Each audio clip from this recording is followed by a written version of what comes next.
Bonjour, hello, welcome to MaxMountainWorld. Here's one for my work Top Tips Corner playlist. Have a look at the other videos in this playlist. I'll put a link in there, top right screen. I've got a lot of stuff that I've done at work that are really neat videos and can save a lot of time, a lot of hassle and do a great job. Here's one of them. This is a Coldis dishwasher. It's a COLV12a+49dm. That's the type anyway. I can't find anything on what I'm about to say on YouTube. Indeed, on the net it's difficult to find anyway. So I'm going to do a video on this, on how to do this repair. I don't think I'm going to need many tools, and at the very end a little top tip that really makes this happen properly. Save a lot of bother, save calling the repairman, save having to chuck the thing out and replace it with a brand new one. Here's the video. I was called to this one last night just before we got finished up, and the client was very happy to allow me to come in and do this this morning. So what I'm going to do here is I'm going to show you what I came to last night, and then I'm going to show you the repair, which is fairly complicated but pretty easy, I would think. I don't know how this is going to turn out in this video. Hopefully it's going to work. I've done this once before, if I remember rightly, about 6 years ago or so. So I'll show what I did last night, what I found last night. I'll do the repair, and then at the very end a very simple but easy maneuver to do that should get the thing working again. This is the machine here, the exact model as I just read out, try and get the lighting right. And what happens, you switch it on and everything activates, tests, but then it's flashing this up. The pump is running, which is the first part of any kind of cycle with this, but it just keeps doing this beep, beep, beep, and the pump running ad infinitum, as it were. Now, I tried all sorts of things last night, trying a reset and all the rest of it. None of it worked. Part of it did at one point. I have a theory on that. I don't need to go into that just now. But when I went inside it, that's when I started finding stuff. Okay, so first thing to do is to get the power off to that. I don't know which one it is. I think it's probably... No. There we go. Okay, so the power is now off. It stopped bleeping. Time to operate. Okay, so for ease of operation, it doesn't affect the operation. I'll just take the bottom shelf out and leave it aside. And what I found in here is the filter isn't placed in. Now, that's not the problem, but that is causing the problem, and that is a result of the problem. So I'll take that out, lay it aside. There's an inner filter as well, this clean, and there's this thing. Now what happens, this is a very bad design. What happens is this thing here that someone has removed is what keeps this lot in place. Now, that has been removed. Someone's changed the filter or cleaned the filter or something, and this, obviously there's a seal round there, and this has obviously been leaking. Now there's a detector underneath that detects for leaks, and that's what's stopping the machine from running.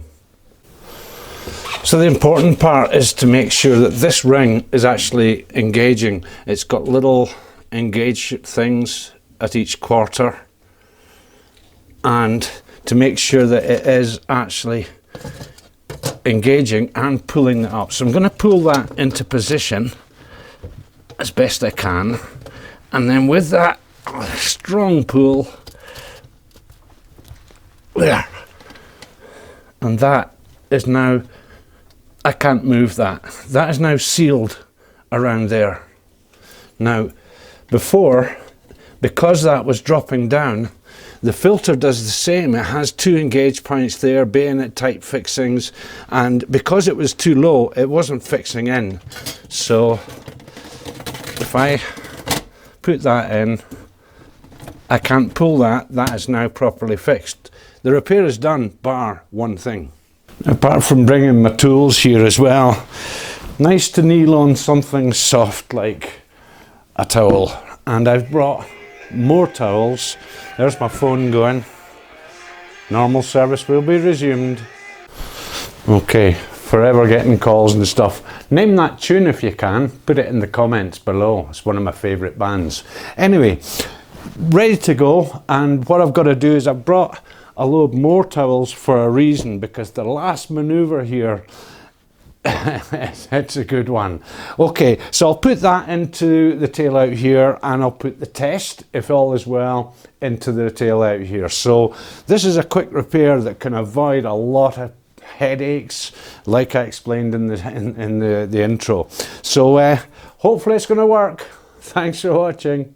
Right, you've only got my legs, my lovely legs, for this next bit. But the next thing to do is to pull the machine out. It slides out dead easy.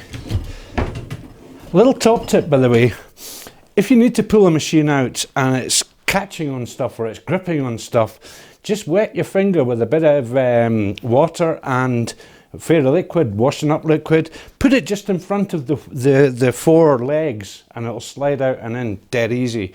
Now, I'm just making sure that I'm not doing anything bad to the piping behind, and this is why I've got these towels here. So just tilt the machine back, put a towel under, bring it forward a bit more, and the thing to do is just to tilt it up like so. You can see some water appearing. That's why I've got so many towels here. What happens is the base of it has a little descent bit in the middle that catches the water, and that's where the detector is. So that should be emptying the water out of there. It's still running. Be quite a lot of water. That's why I brought 3 or 4 towels, just to make sure I'm not making too much mess. It's easy for me to clean up after. So I'll just pull that forward, not doing too much damage, not doing any damage to the piping. See if it's stopped. That's more or less stopped at that. So, yeah, quite a bit of water has come out, and that's what's been retained by this catchment thing. It's very wet. But if I put the machine back again, it's actually... There we go. Put it back in, try not to kneel on the water, and we'll see what happens now. Got to go and put the power on. All right, it's test time. I've mopped up all the water there. There was a substantial amount. That's 3 large towels completely soaked with it. So the catchment's done its job.